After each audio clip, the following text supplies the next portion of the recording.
Hey, what's up, everyone? I'd like to welcome you back to #Unscripted, where we have conversations that matter. I am your host, Shay Owens, certified life and relationship coach, author, motivational speaker, and podcaster. On today's show, we're going to go ahead and discuss how trusting the wrong person can impact your child's entire life. You'll hear one story of an amazing woman who, at the age of 9, began being molested by someone that she trusted, someone she was supposed to be able to trust, someone who signed up to be her caretaker and role model in her life, and yet became the monster in her life. You'll also hear how she's overcome those obstacles as well. The purpose of this interview is to share with you that when you date someone or you marry someone, that you're not just dating them for just yourself, but you're also dating them for your entire family. Trusting the wrong person can alter someone's life forever. Today is about healing, learning to grow, the warning signs, education, and just how to be able to move forward in that. I'd like to go ahead and welcome Loretta Williams to the show. Thank you so much, Loretta, for joining us on #Unscripted Conversations That Matter. Thank you so much for being bold enough to share your story, because so many people are still dealing with it, even into their adult years. And I know right now you're an entrepreneur and you have so much going on in your life. And we're going to get into all that a little bit later. But I want you to go ahead and say what's up to the listeners, and then go ahead and go right into your story. Let them know what your story started to look like, but definitely not how it's ending. Hello, everyone. Like she said, my name is Loretta, and just going straight into what happened in my story. It started when I was 9 years old, and my mom, she worked late. And so a man that she married, that we trusted, that we considered to be our father, he actually began to start to fondle me, when I was 9. And it would be shaped in the form of, hey, let's read a bedtime story. But it was only me and him in the bed. So Well, it escalated. well, right before we jump into the escalation, let's give the listeners a background, because Okay. some people do turn a blind eye to Okay. situations that happen, right? As you hear some stories of moms or dads that have turned a blind eye into what really the reality is. And so we want to Okay. give the listeners a little bit more information. So your mom worked late nights. The job that she had didn't close until like 12 or 1 o'clock in the morning. Right. So how long has she been with him before they actually got married? Ooh. If you can remember that, because again, you were only 9, like when they were married. Well, So I knew that they actually went to school together. I believe they grew up together. I can say that for sure. well, They how grew long up had they been together. around you, though? How long had he been around, like, you? Because it wasn't just you in the house. Like, it was another child Right. in the house as well, right? It was my brother and sister. So there were 3 children in the house. And Mhm. where did you fall in line with that? As far as age range, Yeah, were you the I was the oldest? oldest. You were the oldest, and then when they had 2 younger. Okay. So the bedtime story now. So now that we've set the stage in a sense, Mhm. or set the background for the listeners. So your mom worked at night, and again, he was supposed to take care of you. And when you see or you hear someone reading your child a bedtime story, that does nothing but warm our hearts. Right. So let's set that up for them a little bit as well. And again, I thank you for being open enough and transparent enough, because no matter how much we've healed from something, to still talk about it. It's difficult to talk about. Yeah, those those painful memories, because you have to take yourself back to that moment and to even be able to really talk about it. So what he did was he would begin to say, let me read you your bedtime story. Mhm. And you can go ahead and bring us in with that. Okay. So what he would do is he began it by saying, "Hey, let me read you a bedtime story." And as a child, you think, "Oh, a bedtime story is it's a bedtime story." Right, right, You don't think there's anything following that. right. And so it was like I said, him touching me, and then him putting me in my bed afterwards, like it was something normal. Mm. And that lasted for years. That happened for years. And I believe like once I started going into my teenage years, things changed. Mm. My body changed, everything changed. But then he would do other things. Um, for example, I would notice that he would go in the bathroom before me, not thinking anything of it. You Right. know, hey, he's got to use the restroom. And then I would go in the restroom, I'd go take a shower, wash up, brush my teeth, get ready for school like any other kid would do. Mm-hmm. And then I noticed other things like going into my closet and then never coming out, which was a little weird. Um, Things like that. And then it all unfolded once everything came to the light. It all unfolded. Do you want me to go into how? Yeah, because right now somebody is sitting here listening and they're like, that's me. That's my story. And it doesn't mean, I don't want the listeners to think that every time there is the same exact thing happening story-wise, that someone in your life is being, abused or molested, Right, or some things are just out of coincidence. I mean, I go into the bathroom before my kids all the time, but right. I know you're going to go into how that all, um, what that, why that had such significance in that. So, yeah, what does that mean? Like, he went into the bathroom before you. Like, a lot of people do that. Right. What was the difference with him doing it before you? Like, what happened? So once everything came to the light, we'll start there. Once everything came to the light, how it was even brought to my mother's attention was my little brother was playing in my room before school. And I'll never forget it. It was just like yesterday. Mm. He was playing in my room before school and he noticed the shoebox on my rack, like on the rack that we had next to our bed. And so he's playing with the shoebox. He opens the shoebox and it's a video camera in the shoebox. And the video footage Wow. was only shown to me a few times. My mom showed it to me, and then after she, you know, came to the realization of what was going on, it was shown to me again during the court hearings. But it was him videotaping me in the bathroom, which is why he would go in before me. It was him in the closet videotaping me, um, getting dressed for school, Right. getting washed up for school. And it all made sense and came together after it came to the light because I didn't understand it and I didn't think much of it. You know, as a That was your kid, don't, normal. That was your normal. yeah, you think it was normal. You're like, oh, okay. So you never even thought about discussing it with anyone, because the one thing about with parents is that whatever we show them in the home becomes their normal, Right. right? So for me, even growing up, I used to think that every family was like the Huxtables, like the Brady Bunch. I didn't realize that that wasn't the normal because that's what I grew up watching. So your Mhm. normal was him now putting you to bed at night, reading you a story. So he would still clearly read the story. Right. But you said that he would touch you or fondle you. Was it ever, um, I want to be careful of how I'm asking this and sensitive to the fact that you had to go through this. Was it ever under your clothes? Like, was there ever an uncomfortableness with you? Or did you know that something was not right? Or did you I just knew something was daddy? not right once like I grew up a little bit, like after 9, like 10, like, okay, I don't think this is normal. Mm. But I was threatened. He told me that if I said anything to my mom, he would kill us. And Oh, so believing that because of his background, this was a guy who he robbed banks. oh, He lived that lifestyle. So who knew? You know what I'm saying? Like, I don't know. He could be telling the truth. I'm pretty sure he is because of his lifestyle. right, So right. And children are prone to believe something that an adult says because we teach children don't lie. right, So that's what we put in their head. We don't say that some people do lie. We just say don't lie.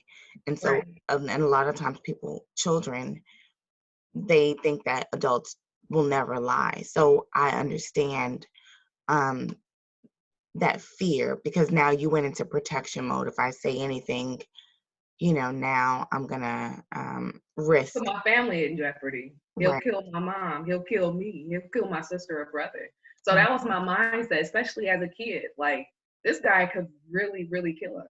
Right. Um, and then what would people think? As I got older, as I became a teenager, Hmm.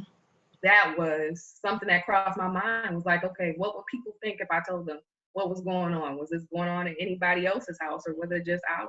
Like, Did you think that it was happening to your brother or sister, or did you know that it was just you? I didn't think that it was happening to my brother or sister. I thought it was just me. Hmm. I still don't really know. Me and my sister, we never really Talked about had it. those kind of conversations. Wow. But I can tell you that I feel like it was just me because I was the only one treated differently. Like, he would always, so to speak, using a colloquialism, he would always get on my head. He would always nitpick with certain things, like, hey, why isn't this done or that done? Or like, I would always be on punishment. I would always be in trouble. It was always me. So, Wow. yeah. Wow. So were there any signs at all? Did anyone ever come to you and just, or anything, even with the punishments, come to your defense in a sense? Um, so you never felt compelled to even maybe talk to your mom or share? Because I know things started coming out in court. What was your mom's reaction? Okay, so let's go back to when, before we get there, right? Let's go back to when your brother was playing in your room before school, found the shoebox and found the recording device. What was that day? Because you said you can remember it, if you're okay to share. And listeners, you'll always hear me ask her if it's okay, Mhm. because there are some things that um, may be too deep to open back up right now. So you're always going to hear me ask her if it's okay if she shares it. And if she says no, I'm going to respect that, because I understand that little, other things can hurt. So if you're open to it, take us back to that day where the video camera was found in the shoebox. So that was a school day. We were getting ready for school. And like I said, my brother, he was younger. He's 5 years younger than me. Mm. Um, can't remember exactly how old he was at that time, but again, he was in my room just playing around. He discovered the shoebox, and he got the camera and kind of like took it to my mom's room where they were. Mm. And, that's when the offender, he became really defensive, didn't want my mom to see the camera. And this sparked something in her. Like, well, why don't you want me to see it? What's on there? What's going on? Right. So her herself, actually being kidnapped and raped, she Oh, wow. is super defensive. So she's like, well, let me see. Um, she played the video and she went ballistic because it took her back to what happened to her when she was a kid. Hmm. So she just lost it. She lost it. Rightfully so. Rightfully so. Yeah, she lost it, and then she kind of like grabbed me and my sister and brother and took us to my grandparents' house, actually. And he followed us. He followed us there to try to defend himself and his actions. Right. Um, but she didn't want to hear it. She didn't want to hear Who it. would? Who would want to? Like, I'm sorry, anything that's done to any child is disgusting. Right. The person is very sick in their mind, and who knows, maybe it was done to him. Like, we don't know what caused causes anyone to even look at a child in that way. Um, but again, as I said in the beginning, the purpose of this is not to stay in that area, right? Because a lot of people, we become stuck in our situations. That becomes our full story. We can't Right. move beyond that. That was a portion of it. And I know you, through our church and again, I see, but we've never really sat down and had a real conversation. And so I'm sitting here with just goosebumps and chills, and because it's my first time hearing, and I place myself as the mom because I have children and my husband, we have a blended family, and I couldn't even fathom that moment for you and for your mom, but I thank God that it happened. Hmm. Um, Absolutely. we can say, look at God, look how God exposed, someone, or exposed Absolutely. him for his actions, because who knows what else it could have, happened. So I don't want the listeners to get stuck in the portion of your story that is a part of what happened to Loretta. But the Loretta that I have seen, guys, if you knew her, if you would just see her even in passing, you would never think that this has been a part of her story. She smiles, her children are happy, she's part of a wonderful family. And so bring us beyond that. Um, you went to court, he was found, I'm assuming, guilty. Absolutely. What was Um, that so process for you inside? that process was scary. I'll be, Mhm. as a teenager, never having to go to court, never having to deal with lawyers and judges and questions and Mhm. reliving those years. That was scary. And it got even scarier because there was a time when they tried to include my mom in some of that and they tried to take me away from her. Wow, as if she knew. Right. I mean, So, truth be told, some people do know that it's happening and they want to turn a blind eye. So, um, thank God that didn't happen. yes, thank God it didn't. That was a super scary, like I said, that was super scary. There Right. were detectives who came to my school and questioned me. There was CPS involved. There were so many different elements that I had no idea, like, oh my God, what's happening? What's going on? Right. So they were trying to take me away from her, which was super scary. Hmm. The result of that, though, was me living with my grandparents for a while, for years, actually. Hmm. What does that Um, do with your relationship with your siblings and your mom? Like, where what was that dynamic like during that transition? honestly, Mm. if you want me to be honest, it was strange. It was strange. I hated everybody. I hated myself. I hated my family. I hated everybody but my grandparents Mm. because they were hard to hate. Right. But like so many grandparents, you know. exactly, exactly. They were there for me though. We did a lot of therapy, a lot of things to try to help figure out my mood swing, my behavior, some of the things that I were doing. Mm. But again, it was strange. It was hard. Even during that separation process of me living with them, I hated them and they didn't know why I hated Right. Do you know why you hated them? Do you, like, thinking back on it today, do you know the why, or was it just something that you really haven't even taken a time out to really think about or process? them. Honestly, I hadn't taken the time to think about it until you just asked. But Right. I would probably say that that hate was there because nobody was there to help me. Nobody asked those questions. Are you okay? Is anything going on? Those extra questions weren't asked. So Right. And so that brings us to the next portion, which is what we talked about in the beginning, the education side or the warning signs. Because children, people, not just children, people are being abused. And there's always a sign, whether or not we recognize it, there's always something. So having conversations with your children about what's right, what's wrong, and allowing that openness to be there. So um, what sign, I know you didn't actually come out and say anything. What were some of your patterns that maybe had changed, like looking back in hindsight, had changed, um, that you wish someone would have picked up on? Again, just noticing how I was being targeted for little things, Mhm. nitpicked for little things. I would say I was the type of kid that I was super creative, super imaginary, and very extroverted.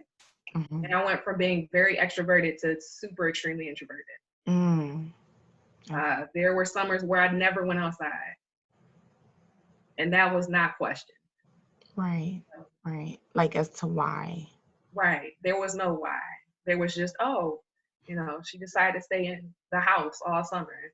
Yeah. So Yeah. I would say those are some of the signs. Those are some of the things that you should pay attention to. Also, the mood changes. Again, I went from extremely bubbly to just why.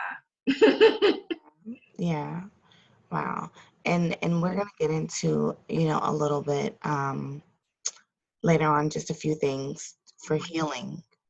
I think being a coach, it helps me when I sit back and I listen to certain things and again, I'm picking up on energy a lot. So if you're okay with that, I'd be open to talking with you further Yeah. just on those ways of healing, because there was some things that I went through, and I share my story, but parts of it was still like, ugh. Like every time I said it, I felt like I was being punched in my stomach, like Yeah. it knocked the wind out of me, because you don't, even though somebody may be ready to share a story, it still takes them into a place, um, An uncomfortable place. you're right, because you have Yeah. to be vulnerable enough to be transparent, Mhm. in that. And so at the end, we'll also give the listeners a few things that they can do, just like one or two tips that they can do to help them kind of transition out of a part of their story onto the next chapter of their life. So, speaking of next chapters, what is it that you're currently doing? And tell us, how did you, because you said you went to therapy and you had great grandparents and things like that.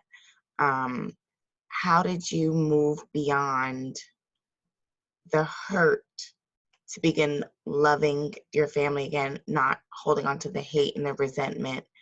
Of course, it is a choice. Of course, it is things that you had to internally deal with as well. But tell us what you're doing now, and then tell us how you got to that place. Oh God. Okay. So what I'm doing now as far as in life, Yeah, yeah. Who is? I'm the CEO of LP Consulting Solutions. I have a Facebook group that started with only 2 entrepreneurs, and we are now over 1,000 Awesome. entrepreneurs. What else? I've acted in movies. I have been interviewed for documentaries, and yeah, I'm doing a lot of great stuff. I'm a single parent. Single parent life, been there, done that a few times, right? Your company, tell us what does your company do? So our company is a business to business company. And what we do is we provide quality assurance services, auditing services, data entry services for companies like accounting firms, electronic payment processing companies, and things like That's awesome. And how did you get to that point? What did you do? If you can give the listeners a little, a few tips. What did you do to transition from that hurt place to the woman that you are today?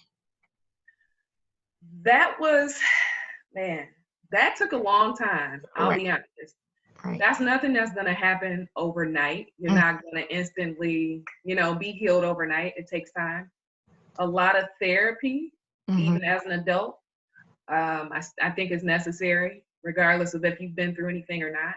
mhm. Um, Outside of therapy, of course, prayer from other people, and then me praying on my own.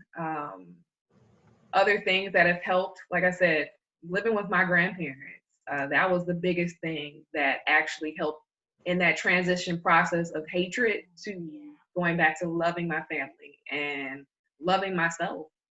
Mhm. In that process, my grandmother had me do things like, um, God, she had me break plates outside. Like that was something to help The with that right, because you were that releasing the anger. anger. Mhm. hmm Um, we took things that bothered us and we nailed it to a cross that was built. That was something that one of my mom's other husbands had us do actually, which was really cool. What else? It was a lot of little things that were done that we did. It was a process. Right. Definitely a process. It is, and a lot of people feel like things, oh, I can get healed overnight. First of No, all, healing and forgiveness is two it different things.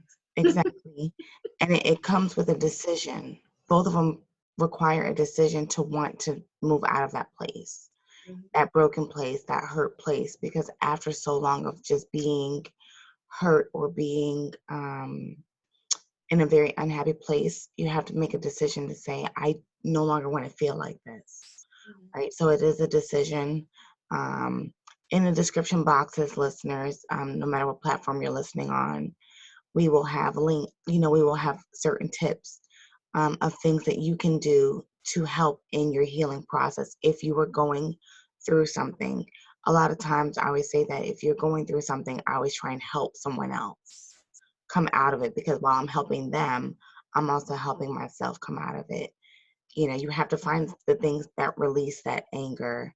But the first thing is going to be a decision as well. So, Loretta, I know that I've taken you back in time, and I thank God that you are who I have seen you to be.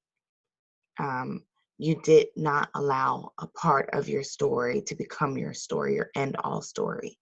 You're not staying stuck in that place. And believe it or not, you're helping other people come out of it or recognize that something is going on and let me pay a little bit more attention, Mhm. to that. I've always been an introvert. And now what I do forces me to be an extrovert. Even though I'm comfortable in my introvertness. Not even a word, y'all, but I appreciate you taking the moment to come on and talk with us. Um, and again, like I'm gonna see you right now. Right. I see We're, you on Sunday. we're in the COVID-19, so apparently we're supposed to be going in lockdown for the state of Michigan tonight.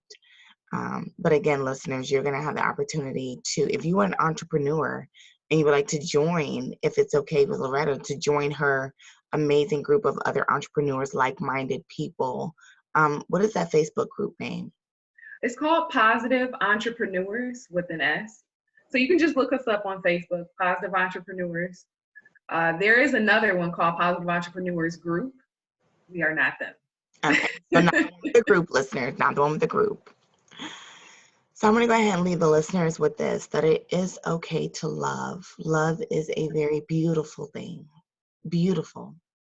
But we do have a responsibility to the other people that are in our lives. And with that responsibility comes making sure that they're protected, safe, and secure. Um, don't turn a blind eye. Be open to having these conversations no matter how hard they are. And then get the help needed if something had happened, no matter how small it is.